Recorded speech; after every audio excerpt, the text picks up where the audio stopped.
proportional to current, लेकिन साथ ही में मैं ये चीज बताऊंगा at particular temperature and आप समझ रहे प्रेशर या डिफरेंट कंडीशंस होती है उस टेम्परेचर पे या उस वाले प्रेशर पे ये वाली चीज जो है एप्लीकेबल है and I have told you this is applicable on a conductor.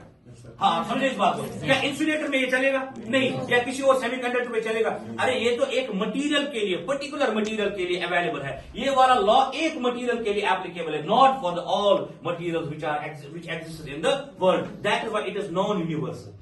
Are you getting my point? आज के बाद कोई कंफ्यूजन होगा, what is the difference between a universal law and non-universal? No, universal is when the law is applicable throughout the universe. जब वो कायनात के हर एक जो है शय पे जो है लगेगा, बराबर लगेगा, that is why that kind of law is known as universal law.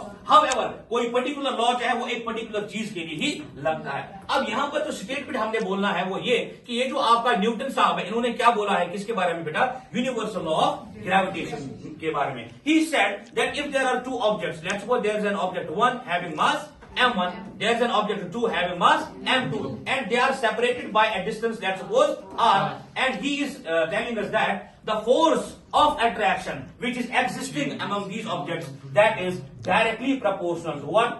Product of their masses. This is our first equation. क्या बता रहा है कि ये जो फोर्स है which is existing between the masses m and m1 and m2, that is directly proportional to their product. ये पहली बात है।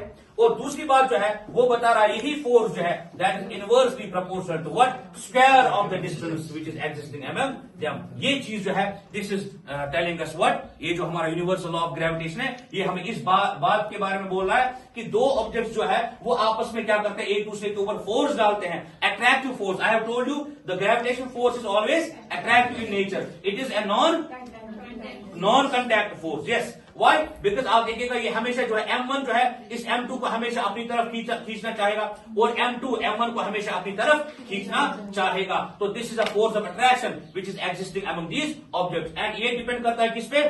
Product of their masses and inversely proportional to square of distance between them, है ना? जितनी दूरी उतना कम force. मैंने अभी भी बोला था जितना आप दूर करोगे इनको अलग करोगे उनके दरमियान उतना कम अट्रैक्टिव फोर्स होगा। अगर आप इनको अब हैवी करोगे, the more you will make them heavier and more massive, I should say.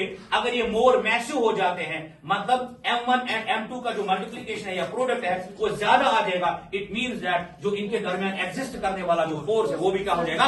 ज्यादा हो जाएगा। एंड इन दोनों को मिला के अब मुझे क्या मिलेगा? By combining 1 and 2 I will be getting F is directly proportional m1 बटे m2, sorry m1 into m2 बटे r का स्क्वायर। तो ये है इसका general form. Now we will do one thing,